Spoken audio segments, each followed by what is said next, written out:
I've been told that a couple of gyrfalcons like to breed at the top of this waterfall, and we're gonna go up there and spend the day with them. I would really like to get some photos of them perched on the cliffside. I've never had a good photo of a perched bird of prey before, but I would also really like to see them in action. The gyrfalcon is the biggest species of falcon in the world, so I'm very excited to see them. Now the scenery here is beautiful, so even if we don't see them, we're still in for a treat. It's about a 2-kilometer hike from here, and we have to climb a little bit to get to the top of the waterfall, so let's get going.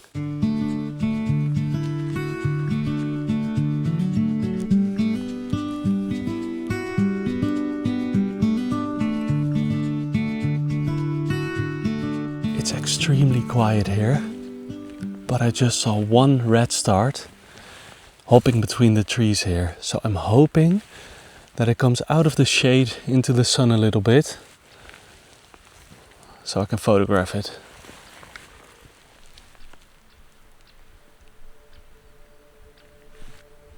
Yes! Wow! It flew right back into the shade. But hey, first bird of the day. That's nice. Let's keep going.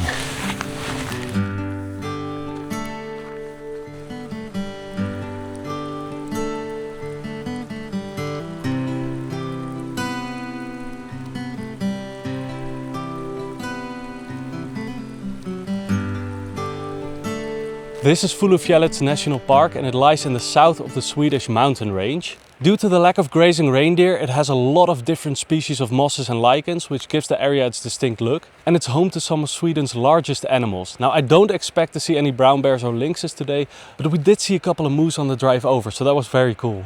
Besides the gyrfalcons, it's home to a couple of very cool birds: Siberian jays, rock ptarmigans and bramblings. So I'm gonna keep my ears and eyes open, because you'll never know what you can find here. We should also come across a couple of very old pine and spruce trees, some of them over 400 years old. And on top of the mountain is a tree system that is about 9,550 years old, which just is crazy to me. And the bedrock that the waterfall cuts through is 1 billion years old, which is incomprehensible to my little brain. And it has a very calm, serene feeling here. If this would be a forest at home, I would have probably already seen 20 pigeons and a bunch of chaffinches. Here the birds are spread way thinner, it's way calmer, but it's really nice to be out here.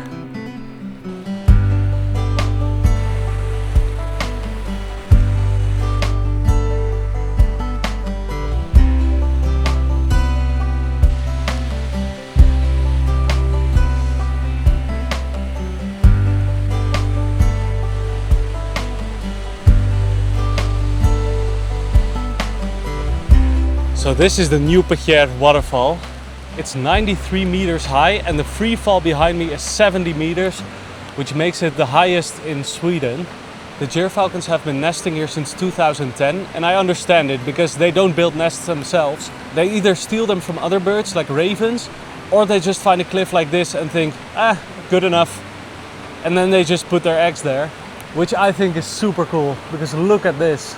I'm constantly scanning the cliffs for any sign of the gyrfalcon, but no luck yet. We're sitting a little bit in the shade now because there's only one morning a year where the sun hits it just right, and that's right after the summer solstice, which I obviously learned about a little bit too late.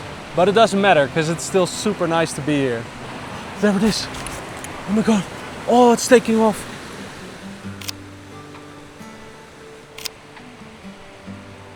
Whoa, that's so cool. I would really like to get eye level with them, so let's go up there and see if we can get a bit closer.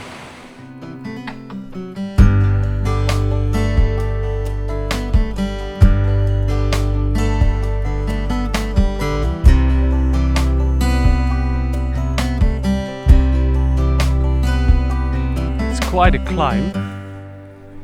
So much so that I think I'm hearing the falcons below me, but they're not showing themselves yet.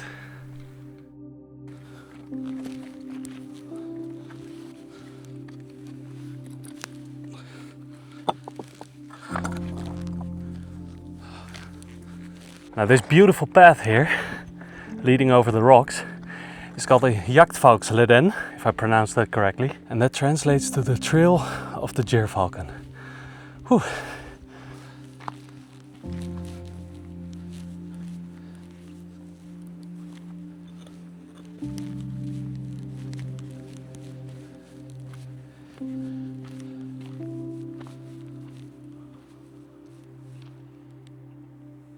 I haven't crossed the top of the waterfall yet, but I noticed that the falcons like to land on the cliff behind me.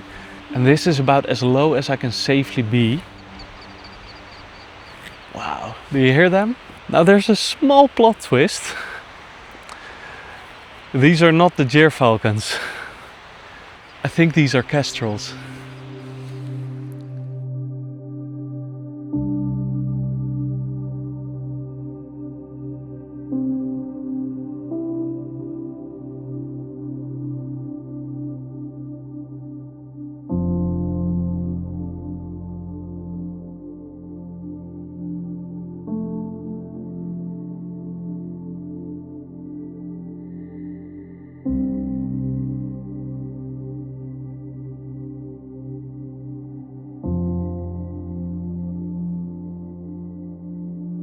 Still very cool birds to see, especially in an environment like this. And to witness them on the same height as where they live, that's just incredible.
Oh, beautiful on the edge of the cliff.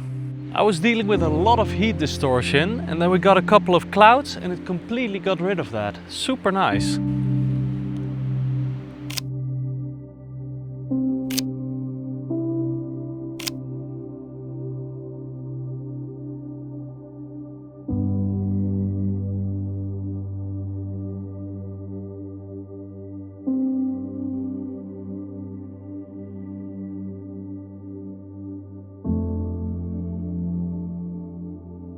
There's one on a rock pretty close to me and I'm gonna see if that one, when it flies away, if I can catch it.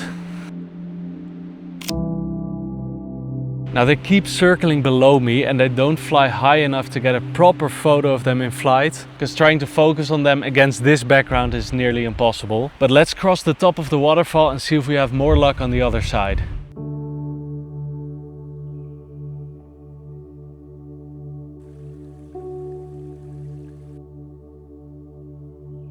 I have to be a bit careful because a couple meters behind me is a 100-meter drop.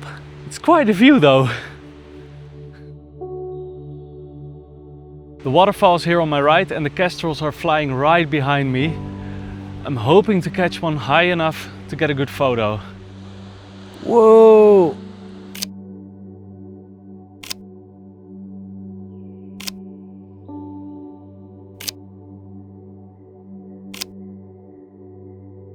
Wow, that might be my best kestrel shot yet. It would have been nice to add a new bird to my life list today, but it was still very nice to spend a day with these birds, especially in an environment like this. And I mean, that's the thing with wildlife photography. You never know what you're gonna see, if you're gonna see something. And I mean, if I wanted a guarantee to see this bird today, then I should have gone to a zoo. I'm still very happy with the results and I had a great day. I hope that you also enjoyed it and I'll see you in the next one.